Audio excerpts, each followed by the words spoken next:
America को ताकत का केंद्र बनाया गया है। अपने सभी उद्देश्यों को पूरा करने के लिए ये लोग अमेरिका की सेना और अमेरिका की खुफिया एजेंसी CIA का पूरा इस्तेमाल करते हैं। किसी भी देश का तख्ता पलट करवाना हो या उसकी सरकार गिरानी हो, उसमें CIA का पूरा पूरा हाथ रहता है। आज हम बात करेंगे CIA द्वारा किए गए एक ऐसे ऑपरेशन की जिसकी वजह से भारत की राजनीति में खलबली मच गई थी। बात करेंगे भारत के दूसरे प्रधानमंत्री लाल बहादुर शास्त्री जी की हत्या की। जवाहरलाल नेहरू के बाद देश के प्रधानमंत्री की कुर्सी संभाली लाल बहादुर शास्त्री जी ने। अपने कार्यकाल में शास्त्री जी ने देश हित में कई ऐसे कठोर निर्णय लिए जिनकी वजह से उन्हें अंतर्राष्ट्रीय स्तर पर आलोचनाओं का सामना करना पड़ा था, जिसमें से एक मशहूर वाक्य है अमेरिका से आने वाले PL 480 किस्म के गेहूं का।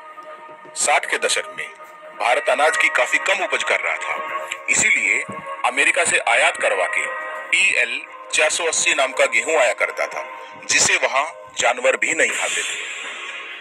शास्त्री जी को अपने देश का ऐसा अपमान बर्दाश्त नहीं था, इसलिए सत्ता में आते ही शास्त्री जी ने पूरे देश से गुहार लगाई और विनती करी कि देश में गेहूं की किल्लत है और अमेरिका से ऐसा गेहूं भारत भेजा जाता है जिसे वहां जानवर भी नहीं खाते।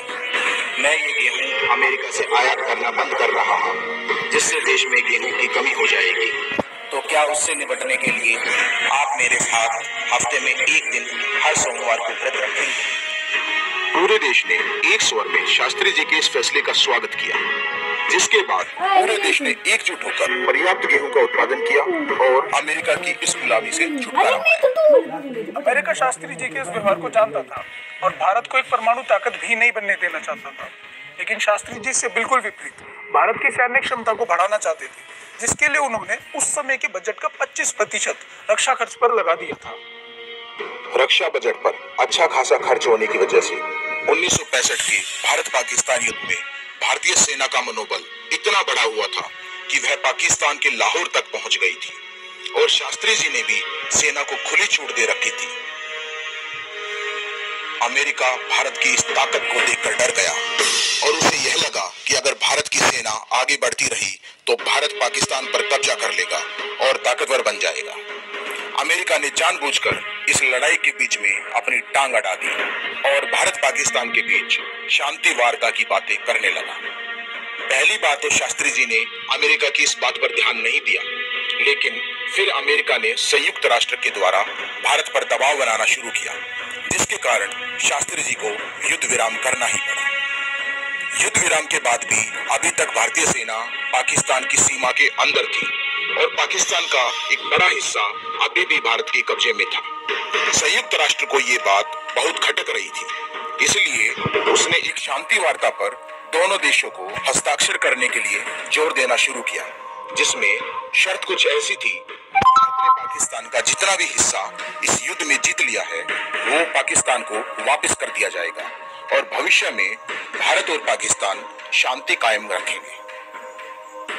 इस शांति वार्ता की मध्यस्थता रूस ने की और शांति समझौते पर हस्ताक्षर करने के लिए कार्यक्रम सोवियत यूनियन के ताशकंद शहर में रखा गया, जो आज उज्बेकिस्तान में है। शास्त्री जी शांति वार्ता को लेकर खुश नहीं थे, क्योंकि भारत उस समय बहुत मजबूत स्थिति में था और चाहता तो पूरा पाकिस्तान अपने कब्जे में ले सकता था। 10 जनवरी 1966 को रूसी अधिकारी एलेक्सी कोजिगिन की मौजूदगी में पाकिस्तान के राष्ट्रपति जनरल अयूब खान और भारत के प्रधानमंत्री लाल बहादुर शास्त्री ने शांति समझौते पर हस्ताक्षर किए।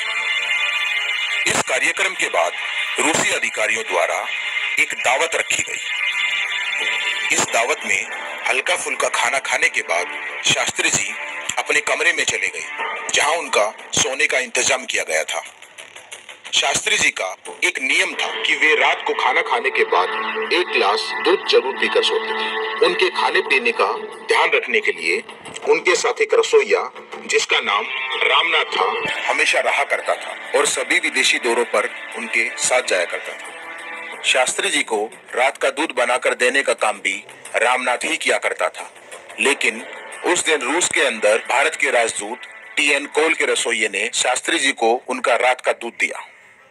शास्त्री जी वह दूध पीकर सो गए, लेकिन रात को करीब 1:20 पर शास्त्री जी को अचानक खांसी आना शुरू हुई और सांस लेने में भी दिक्कत होने लगी।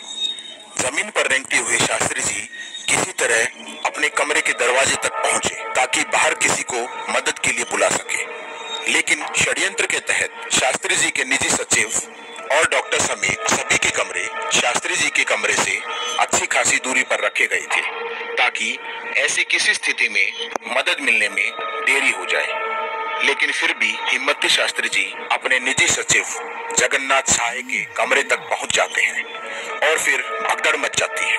इसके बाद डॉक्टर आर.एन. चुग उनका चेकअप करते हैं, लेकिन तब तक बहुत देर हो चुकी थी और शास्त्री जी को मृत घोषित कर दिया जाता है।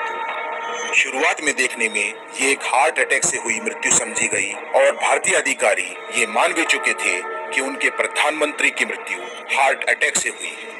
पर रूस की खुफिया एजेंसी KGB सबसे पहले ये शक जाहिर करती है कि शास्त्री जी हार्ट अटैक से नहीं बल्कि जहर दिए जाने की वजह से मरे हैं। इसके बाद शास्त्री जी के मृत शरीर को भारत लाया जाता है। शास्त्री जी के शरीर को देखकर उनकी माताजी यही कहती हैं कि उनके बेटे को जहर दिया गया है। माताजी ने ऐसा इसलिए कहा क्योंकि शास्त्री जी का पूरा शरीर नीला पड़ चुका था, जो कि केवल जहर दिए जाने के बाद ही हो सकता है। शास्त्री जी की माताजी, उनकी पत्नी ललिता शास्त्री जी और उनकी बेटी सभी लोग पोस्टमार्टम करवाने के लिए कहते हैं, लेकिन कोई उनकी नहीं सुनता और अंतिम संस्कार कर दिया जाता है। भारत जैसे देश में जहां कहीं एक आम आदमी के मर जाने पर भी पोस्टमार्टम कर दिया जाता है, लेकिन इतने बड़े देश के प्रधानमंत्री जो कि एक दूसरे देश में शांति वार्ता पर हस्ताक्षर करने गए थे और संदिग्ध हालत में मृत पाए गए, लेकिन तब भी पोस्टमार्टम नहीं किया जाता। इस बात से पक्का हो जाता है कि शास्त्री जी को षड्यंत्र के तहत ही मारा गया था। इस अपराध में सीधे सीधे अमेरिका की खुफिया